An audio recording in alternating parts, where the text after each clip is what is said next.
Hi, thanks for joining the Flowering Realtor again. I'm Maureen Dooley, and I work with Realty One Group Advisors in Pennsylvania, primarily in Chester County, Delaware County, and Montgomery County. And today I am here to talk about being a buyer's agent and making some bouquets. I thought I'd just show you when I get some of the flowers how I prep them. So I'm going to make a bridal bouquet and a bridesmaid's bouquet. So I have these spray roses, have these nice green roses. And from the lily family, I have Star of Bethlehem. And I should mention that all these flowers cost me $21 at Produce Junction. So when you get the flowers home, the most important thing to do is recut the stems and get them in water. And I know everybody knows how to cut flowers, but when you're preparing to make the bouquet, I just want to make sure that you know exactly how to prepare them and what to do and what not to do. With making bouquets today, I thought it would be a good idea to also talk about being a buyer's agent. I am going to take all the leaves off, and also I'm going to check and make sure there's no prickers on these. Any of these small ones I can actually pull off and use it to make a boutonniere, or to maybe put in a little flower girl basket, something like that. And then I am cutting these with a sharp knife on an angle. Put them directly into water.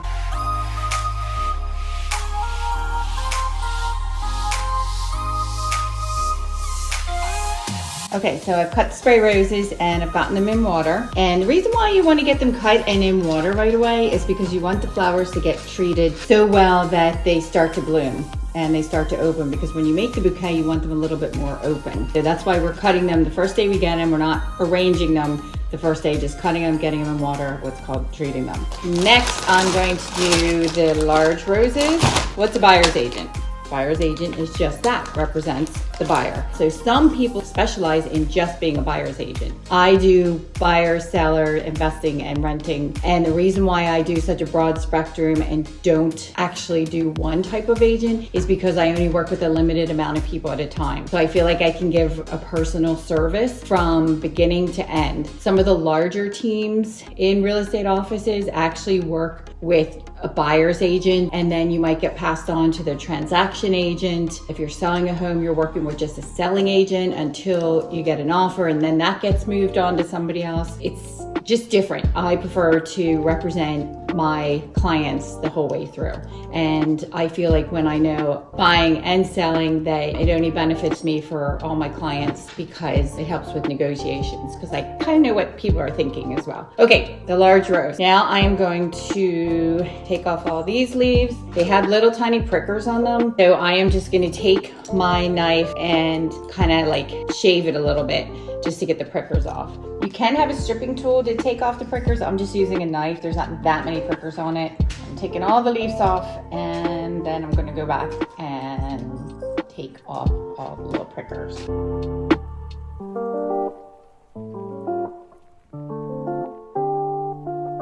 Are you learning? Are you learning about bouquets and buyer agents? You're a very good student. So I want to eat that flower. I don't think you want to eat these prickers. So hopefully these will all open up.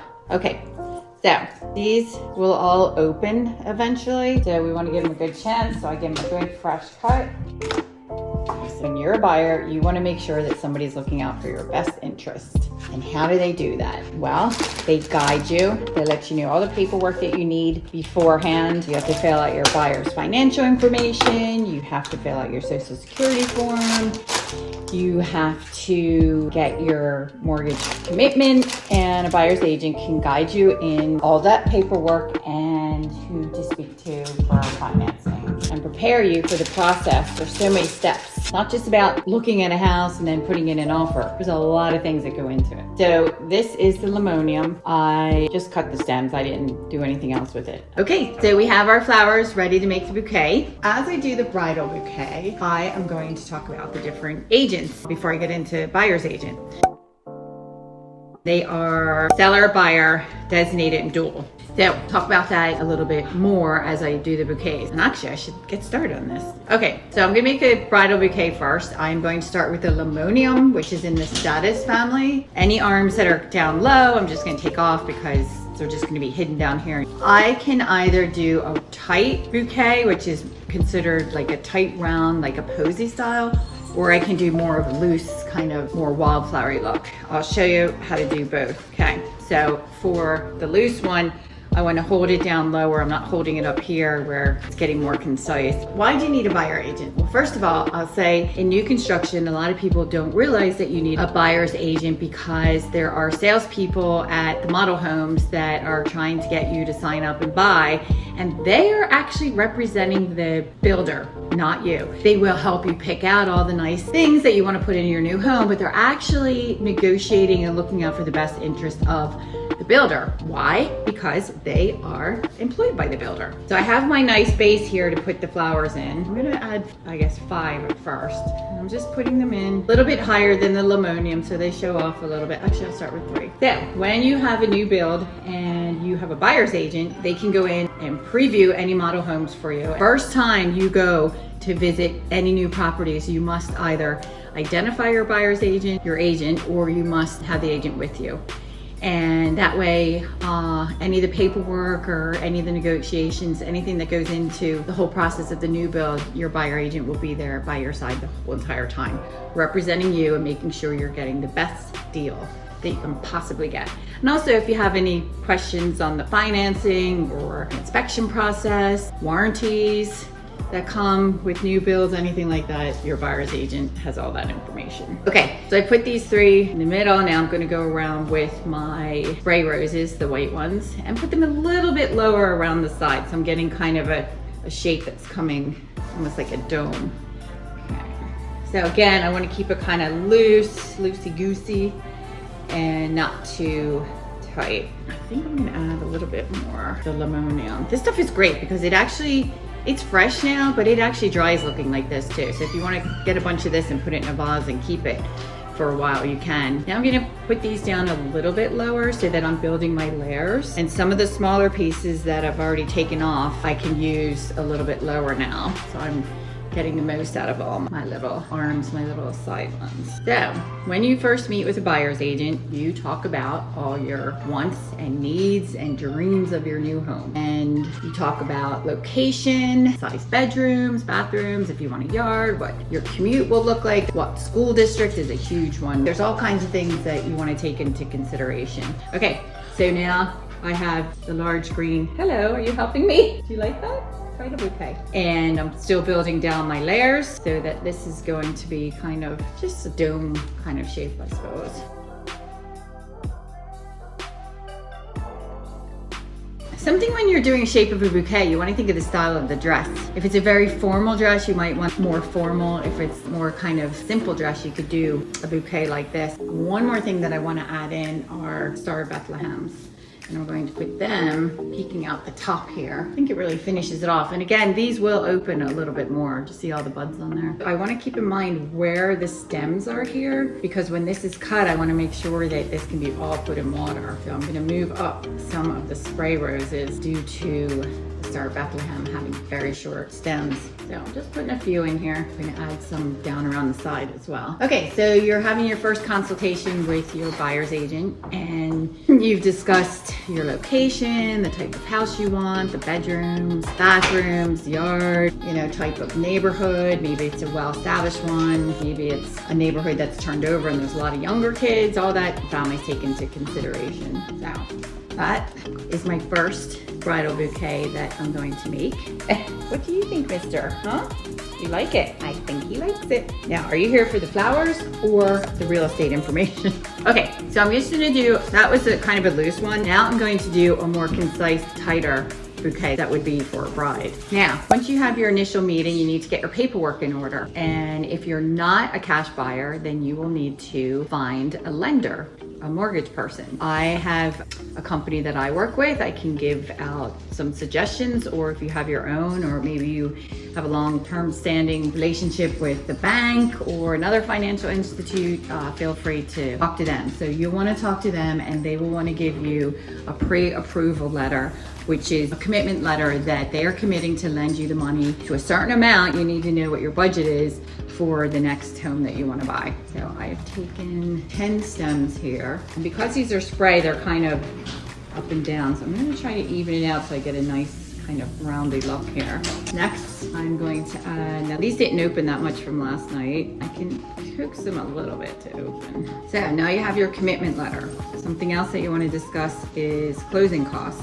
Because you got approved for $500,000, that doesn't mean that you're going to get your loan for $500,000 and you're done. No, you have closing costs. Generally, closing costs are around maybe 3 to 4%. And I can do closing cost, general costs for you. So it would include how much you're paying for the property, when you're buying the property, so your settlement date, your taxes in that area, and if you need any kind of seller assist, what your insurance is, your inspection costs, your appraisal costs, all that's wrapped up in your closing costs. And other than what you're putting your deposit down, what your deposit is, that's the only thing that is going to be subtracted from your balance, but you will have to have a good idea of what you need to bring to the table on settlement day. Okay, so I'm just adding the green in here. So I am keeping this all roses at the moment. I'm just putting the roses around. I do like to work with odd numbers, so maybe I'll add 5 or 7.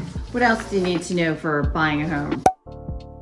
Well, there's 3 times you're going to negotiate. The one time is when you make your offer, and right now there's a lot of bidding wars going on. So the buyer's agent really needs to be on top of things and really needs to be creative. You could be creative with your settlement. Maybe you can offer to pay the 1% transfer tax or offer up a little bit more than asking. There's a lot of different things that can happen during that negotiation, and a good buyer's agent will guide you in that. Once you make your bid, it is either going to be accepted or rejected, or a counter offer will come back. Most likely, if there's not a lot of, even if there is a lot of bids on one property, you're going to get a counter. So they're going to ask for a different settlement date, or maybe to waive inspections, which I don't agree with. You can have an escalation clause if you know that there's a bidding war. Your buyer agent or I can guide you in that. If you go to a certain amount, say it's 500, and you know that there's other offers there,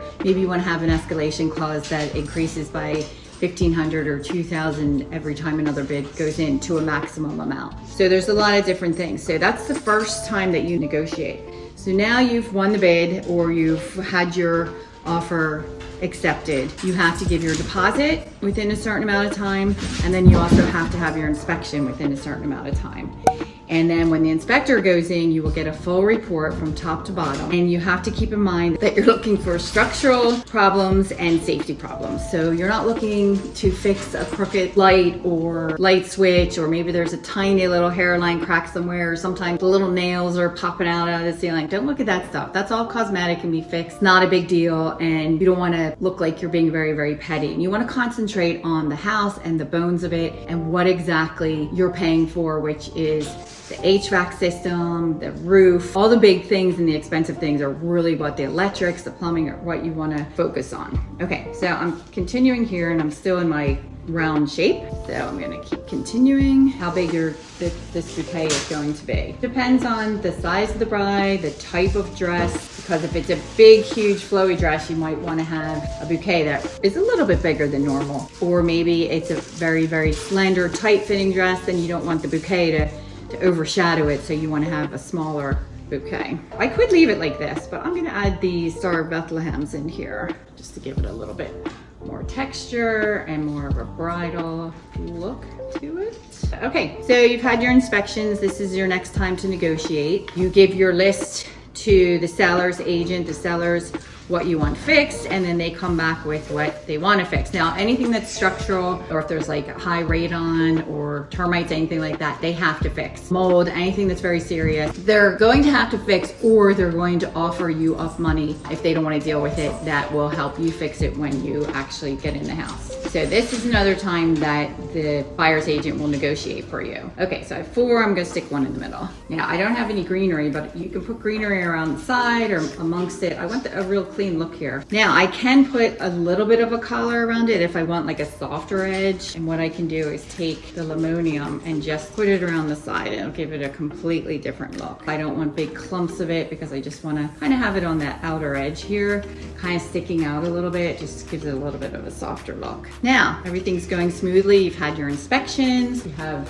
commitment, you've been talking with your mortgage person, everything's getting in order. And now one of the final steps is you have to get your house appraised. So if you wound up getting into a bidding war and price got pushed up, if the house is not appraised, say if it was 500 and you offered 520 and that's what was accepted, somebody has to come up with that difference. So if it only appraises to 510, you've offered 520, and your mortgage company is saying, well, we'll give you the 510 if that's what it's appraised at. However, who's gonna come up with the extra 10 grand? So either you have to come up with the extra 10 grand or the sellers have to come up, and that's another time that needs to be negotiated. What I offer my buyers also is I give them information on their local, especially if they're from out of town, their local cable company, water company, electric company, schools.